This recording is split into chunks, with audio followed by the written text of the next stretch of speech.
jadi pertanyaan selanjutnya, sebenarnya pengharapan itu apa sih? Nah, pemirsa House of Faith, pengharapan itu sesungguhnya adalah ini yang perlu kita kenal. Pengharapan adalah aspek masa depan dari iman itu sendiri. Ya, di mana pengharapan tersebut menentukan sekali tindakan apa yang akan kita buat sejak dari sekarang. Iya, iya.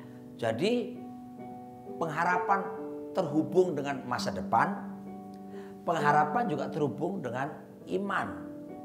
Ya, kata iman sendiri dalam bahasa Yunani adalah pistis, keyakinan yang kokoh, keyakinan yang sungguh-sungguh. Maka itu mari kita memohon anugerah Tuhan ketika kita berharap kepada Tuhan. Mari kita memulainya dengan keyakinan yang kokoh bahwa di dalam Kristus pengharapan kita tidak akan sia-sia. Iya. Pengharapan kita akan menjadi kenyataan asal kita mulai mengerti dengan iman bahwa janji Tuhan itu tidak akan mungkin dibatalkan atau janji Tuhan tidak mungkin tidak akan digenapi di dalam kehidupan setiap kita. Dan berikutnya adalah yang perlu kita ketahui, masa depan kita, karena ini aspek masa depan dari iman. Iya. Masa depan setiap saudara sangat bergantung dari pengharapan saudara. Ya, semua masa depan itu kalau tanpa harapan itu disebut dengan madesu. Masa depan suram. Tapi Alkitab menjanjikan di dalam Kristus masa depan kita itu adalah masa depan yang penuh dengan pengharapan. Dan kita tentunya akan dihindarkan dari segala bentuk nightmare, mimpi buruk. Iya. Kalau orang gak punya pengharapan tentang masa depannya, wah, hidup ini seperti Miles Monroe pernah berkata bahwa the greatest tragedy in a life is not death, but life without a purpose.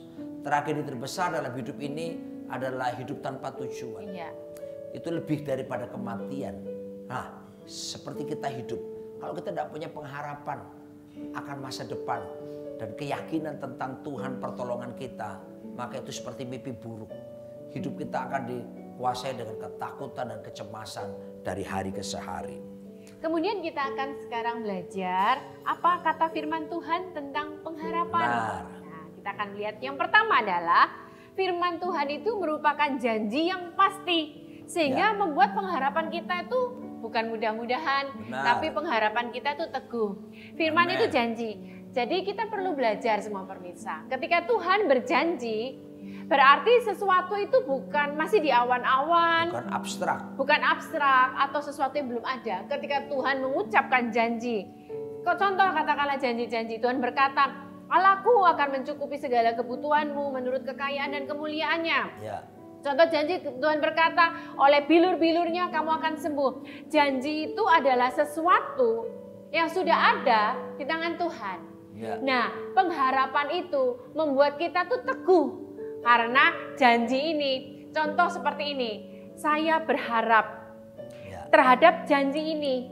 Akhirnya dalam hidup saya harus fokus kepada kepada janji tersebut. Saya berjalan menuju penggenapan janji. Nah, kalau tanpa pengharapan, kita melihat kenyataan dunia. Akhirnya kita apa yang terjadi? Kita kecewa, akhirnya kita menyerah, tidak fokus lagi kepada janji. Makanya firman Tuhan ini merupakan janji, sehingga kita fokus ke sana. Bukan apa kata dunia, apa kata kenyataan, tidak. Tapi kita fokus berjalan pada janji tersebut. Kemudian kita melihat selanjutnya, pengharapan juga membuat kita menjaga hidup suci. Hidup kudus. Hidup kudus. Karena apa? Karena kita tahu masa depan kita bersama Tuhan. Itu bukan sekali lagi mudah-mudahan, tapi sesuatu yang pasti. Dan kita tahu Tuhan itu adalah Allah yang kudus. Amin. Sehingga kita ketika berharap, kita senantiasa menjaga hidup kita dalam kesucian. Seperti yang dikatakan dalam 1 Yohanes 3 ayat 3. Iya. Setiap orang yang menaruh pengharapan itu kepadanya, kepada Kristus, menyucikan diri sama seperti Dia yang adalah suci. Jadi ketika orang berharap kepada Kristus, dia juga harus menyucikan matanya dari pornografi. Mulutnya dari gosip-gosip. Dia harus fokus kepada janji ketika berharap. Dan selanjutnya firman itu Apapun yang kita lakukan jika dilandasi dengan pengharapan itu nggak akan sia-sia. Tapi pasti ada upahnya. Firman Tuhan berkata dalam 1 Korintus 9 ayat yang ke-10. Atau kitakah yang ia maksudkan? Ya, untuk kitalah hal-hal tersebut ditulis. Ya. Apakah itu? Pembajak harus membajak dalam pengharapan. Amin. Semua yang bekerja, yang melayani, yang semuanya hidup, membajak dalam pengharapan. Pengirik harus mengirik dalam pengharapan. Dan untuk apa? Memperoleh bagiannya. Ya. Karena kita juga nggak sia-sia. Karena kita berharap pada Kristus. Ada upah yang pasti disediakan. Upah yang pasti. Nah, bayangkan kalau Anda bekerja. Terus Anda bekerja, terus Anda pasti ada keyakinan bahwa akhir bulan akan digaji. Iya. Betul tidak? Sesuatu yang pasti ya. Pasti upah. jelas. Bayangkan kalau Anda bekerja, aku dapat gaji nggak ya? Aku dapat upah nggak ya? Tentu itu akan seperti mimpi buruk. Kita tidak akan mungkin bisa semangat bekerja karena kita tahu tidak pasti mau dapat gaji kah, mau dapat bonus kah. Ya. Tapi justru kalau kita menaruh pengharapan, janji Tuhan itu ya dan amin. Ya. Pengirik, membajak dengan pengharapan. Ketika membajak tanah para petani itu dan menabur benih. Bahkan kemudian mereka pulang tidur. Karena apa? Mereka tahu bahwa nanti waktunya Tuhan memberikan pertumbuhan dan akan menghasilkan buahnya. Sebab itu jangan putus asa. Ya. Anda yang dalam kesulitan apapun yang Anda hadapi, taruh harapanmu kepada Yesus Kristus. Sebab di dalam Kristus pengharapanmu tidak akan sia-sia. Pengharapanmu akan menuntun kamu kepada kenyataan janji-janji kebenaran firman Tuhan yang tidak pernah bohong. Tapi itu ya dan amin, itu pasti adanya. Seperti yang berikutnya dalam 1 Korintus pasal yang ke 13 ayat 13. Di sini dikatakan demikianlah tinggal ketiga hal ini, yaitu iman, pengharapan dan kasih. Dan yang paling besar diantaranya ialah kasih. Kalau boleh saya gambarkan tentang iman, pengharapan dan kasih itu. Nah, kita bisa melihat seperti misalnya di konteks 1 Korintus pasal yang ke-13 itu kan dikatakan bahwa nubuat akan berhenti, penglihatan akan berhenti.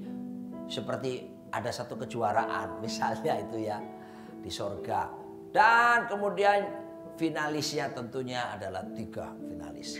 Iman, pengharapan dan kasih. Dan kemudian 3 finalis ini menampilkan kebolehannya masing-masing. Juaranya adalah the winner is love. Kasih. Sebab God is love dalam 1 Yohanes 4 ayat 8. Nah, saya akan menunjukkan sebuah ilustrasi. Sebab kata bahasa aslinya daripada pengharapan dalam bahasa Ibrani itu adalah tali.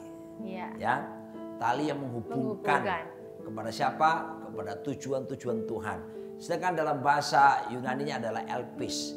Ya, nah kita bisa digabungkan pengertian pengharapan tikwah maupun elpis ini seperti ilustrasi yang akan saya gambarkan kepada pemirsa semuanya. Nah, seperti tadi saya katakan bahwa pengharapan itu bahasa Ibrani adalah tali yang menghubungkan. Ya, menghubungkan siapa? Menghubungkan di mana masa kini kita dengan masa yang akan datang.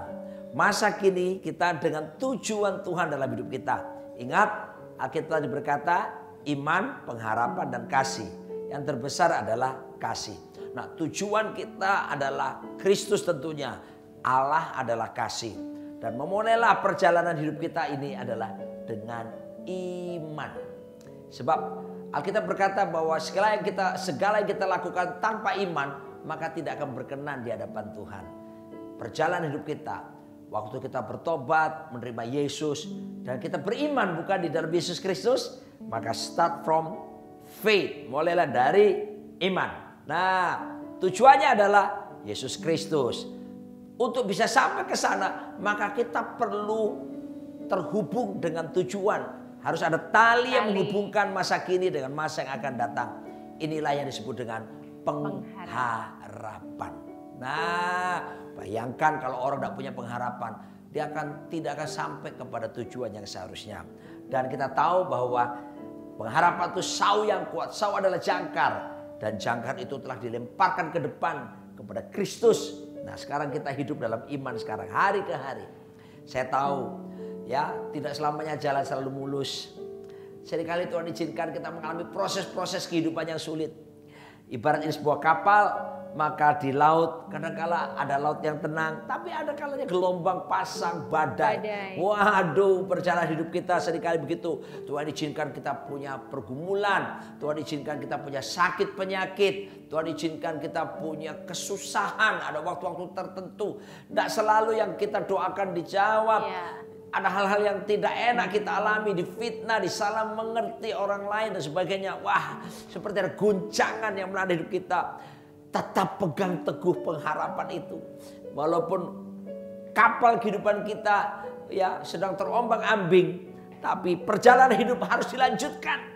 Kuatkan, teguhkan. Kadang-kadang mungkin satu saat kita bisa dalam satu titik terendah dalam hidup kita. Kita mengalami lemah dalam diri kita. Tetap pegang teguh pengharapan dalam Kristus itu. Karena ini tidak akan membuat kamu kemana-mana dan akan terus terhubung dengan Dia. Terus ya, mantapkan perjalanan kita sampai terus menerus. Gak peduli orang lain katakan apa. Pegang. Ingat, tujuan kita adalah Kristus itu sendiri. Dan ketika pegang teguh, maka kita akan mengalami Tuhan di dalam kehidupan setiap kita. Ingat baik-baik. Ini yang Tuhan inginkan dalam diri setiap kita. Taruh pengharapan saudara. Kami berdoa dengan senang hati akan mendoakan setiap pemirsa. Mungkin hari-hari ini Anda berkata, sudah tidak ada harapan. Mana mungkin itu bisa digenapi. Mana mungkin Tuhan mendengarkan doa saya. Mana mungkin di tengah keadaan yang seperti ini ada pertolongan Tuhan. Ingat, taruh harapanmu. Sepengharapan itu sawi yang kuat di dalam Yesus Kristus. Dan jiwamu tenang. Jiwamu tenang, aman. Pikiran, perasaan, kehendakmu. Kamu akan teduh di tengah badai kehidupan yang ada. Datang pada Yesus dan pegang pengharapanmu. Jangan pernah goyah. Mari kita berdoa. Tuhan, kami berdoa buat setiap pemirsa yang hari-hari sedang putus asa, merasa hilang harapan, mengalami hal-hal yang tidak enak, mengalami hal yang sulit dalam hidup mereka. Kuatkan, teguhkan hati mereka. Biarlah kami tetap pegang teguh pengharapan. Sebab ini seperti tali yang menghubungkan kami dengan Engkau sendiri. Tali yang menghubungkan kami dengan masa depan, dengan tujuan-tujuan Tuhan dalam hidup kami. Biarlah penghiburan Roh Kudus turun atas kami. Dan jauhkan kami dari segala rasa putus asa ini. Kuatkan kami untuk melewati ujian. Sampai akhirnya kami ketemu Tuhan. Muka dengan muka. Dan janji-janji Tuhan semuanya tergenapi atas setiap kami. Dalam nama Yesus. Amin. Amin. Mari kita nikmati berkat Tuhan di restoran Hong Kong Sapu and Seafood. God bless. Sampai jumpa semuanya.